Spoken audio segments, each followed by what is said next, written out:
जब सब सो रहे थे तब मैं चुपचाप घर की छत पर बैठा पुरानी डायरी के पन्ने पलट रहा था। ये डायरी मेरी भाभी की थी, अंजलि भाभी। वे अब इस दुनिया में नहीं रहीं। 3 साल पहले एक हादसे में उनकी मौत हो गई थी, लेकिन उस हादसे की कुछ बातें हमेशा रहस्य बनी रहीं।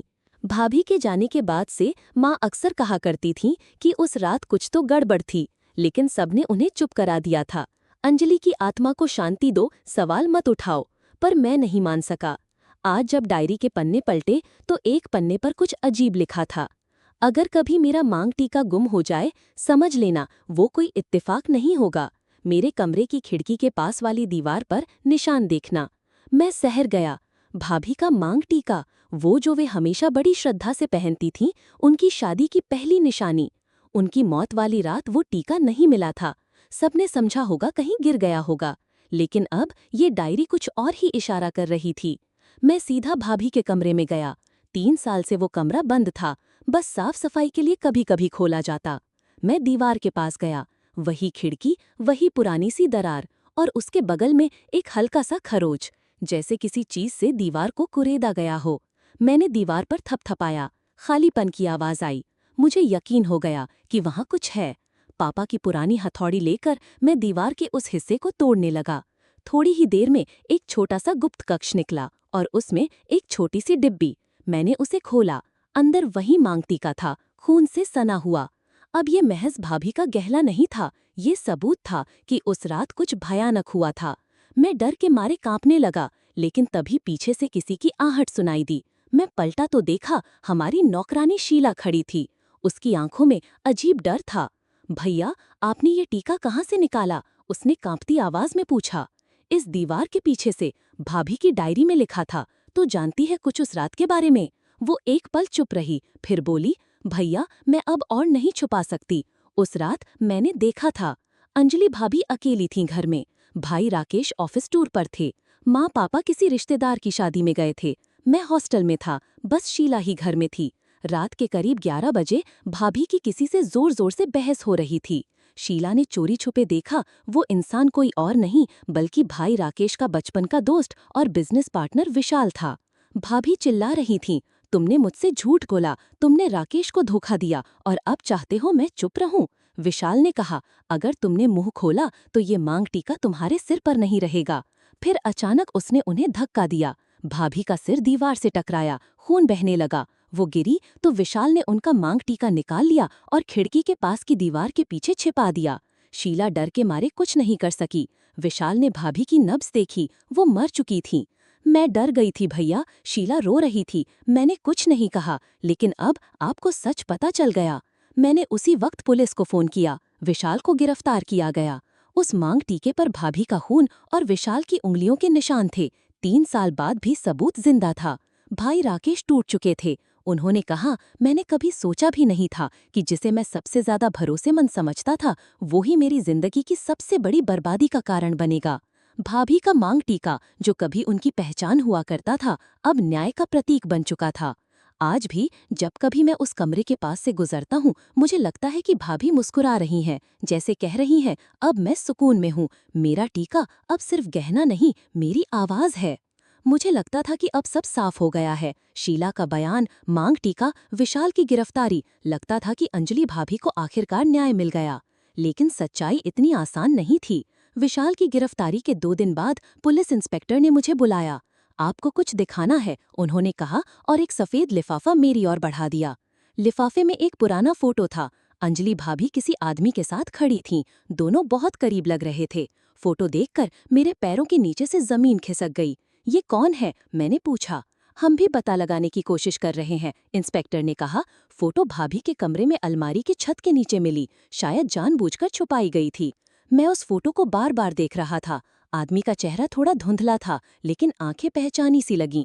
ऐसा लग रहा था जैसे मैं उसे कहीं देख चुका हूँ। मैंने वो तस्वीर माँ को दिखाई। माँ तस्वीर देखकर सन्न रह गईं। ये तो डॉक्टर अमित है, वही जो अंजलि की प्रेगनेंसी के दौरान उनका इलाज करता था। क्या भाभी माँ बनने वाली थीं? मैंने चौंकते हुए पूछा। हाँ, माँ की आवाज धीमी हो गई। लेकिन 2 महीने बाद उन्होंने कहा कि मिसकैरेज हो गया, डॉक्टर अमित ने बताया था। अब मामला और उलझ गया था। क्या मिसकैरेज भी कोई हादसा था या भाभी जानबूझकर किसी से कुछ छुपा रही थीं? मैंने डॉक्टर अमित से मिलने की ठानी। क्लिनिक अभी भी वहीं था, लेकिन डॉक्टर ने मुझसे मिलने से मना कर दिया। जैसे ही मैं बाहर जाने लगा, एक नर्स चुपचाप मेरे पास आई। सर, अगर आप अंजलि मैडम के बारे में कुछ जानना चाहते हैं तो रात 9 बजे हॉस्पिटल के पीछे वाले गेट पर आइए। उस रात मैं समय से पहले ही वहां पहुंच गया।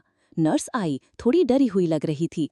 मैंने कुछ देखा था, लेकिन डर के मारे कभी बताया नहीं। उसने कहा, अंजलि मैडम कभी प्रेग्नेंट नहीं थी। ये सब एक प्लान था। उन्होंने जानबूझकर राकेश सर से झूठ बोला। क्यों? मैं दंग रह गया। क्योंकि वो किसी और से प्यार करती थीं, नर्स बोली। मैंने उन्हें कई बार डॉक्टर अमित से मिलते हुए देखा था, बिना किसी अपॉइंटमेंट के। अब कहानी एक और मोड़ ले चुकी थी। क्या भाभी की मौत के पीछे केवल विशाल नहीं, कोई और भी शामिल था? मैंने पुलिस को सारी जानकारी दी और जब अमित से सख्ती से पूछताछ हुई तो उसने जो कहा वो और भी चौंकाने वाला था। मैं और अंजलि एक दूसरे से प्यार करते थे, लेकिन वो राकेश से तलाक नहीं लेना चाहती थीं। जब उन्होंने मुझसे दूरी बनानी शुरू की, मैं परेशान हो गया, लेकिन मैंने उन्हें कभी नुकसान नहीं पहुंचाया। तो मिसकैरेज की झूठी रिपोर्ट क्यों? पुलिस ने पूछा। क्योंकि अंजलि ने मुझसे कहा था कि अगर मैं राकेश को कुछ बताऊं तो वो मुझे एक्सपोज कर देंगी। मैं डर गया था, मैंने झूठ बोला, लेकिन उस रात मैं वहां नहीं था। सीसीटीवी फुटेज से पता चला कि अमित उस रात अस्पताल में था, यानी उसने हत्या नहीं की। लेकिन ये भी सच था कि भाभी की जिंदगी में बहुत कुछ ऐसा चल रहा था जो हम नहीं जानते थे। इसी बीच विशाल ने पुलिस कस्टडी में आत्महत्या कर ली, या शायद उसे मारा गया। पुलिस ने केस क्लोज कर दिया, लेकिन मेरे अंदर कुछ अब भी अधूरा था। एक हफ्ते बाद मुझे भाभी की एक और डायरी का हिस्सा मिला, शीला ने दी। उसमें एक पन्ना बहुत खास था। मैं जानती हूँ कि 3 लोग मेरे चारों तरफ हैं। एक जिससे मैं प्यार करती थी, एक जिससे शादी की, और एक जो मुझे ब्लैकमेल करता है। अगर कुछ हो गया तो समझ जाना कि मैंने लड़ाई लड़ी थी। 3 लोग, राकेश, अमित और तीसरा। मैंने वो डायरी कई बार पढ़ी, फिर अचानक एक वाक्य दिखा। शीला ने आज फिर मेरी अलमारी में कुछ देखा और पूछा कि इसमें क्या है। मैं डर गई थी। शीला? क्या ये वही शीला थी जो हमेशा सहमी रहती थी, जो उस रात अकेली गवाह थी? मैंने उसे दोबारा बुलाया। भाभी की अलमारी में क्या था? मैंने सीधा पूछा। वो कांपने लगी। कुछ नहीं भैया, बस मैं सच बताओ, वरना मैं पुलिस को बुला लूंगा। ठीक है, उसने धीमे स्वर में कहा। मैंने ही भाभी का फोन चुराया था। क्यों? क्योंकि भाभी ने मेरा राज पकड़ लिया था। मैं विशाल के लिए काम करती थी, उसे घर की जानकारी देती थी ताकि वो राकेश भैया की फाइल्स चुरा सके, पर भाभी को पता चल गया। फिर भाभी ने मुझे धमकाया।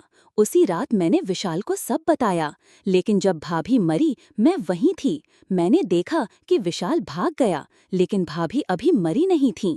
क्या मतलब? मतलब वो जिंदा थीं, सांस ले रही थीं, और मैंने उन्हें छोड़ दिया मरने के लिए। अब सच सामने आ चुका था।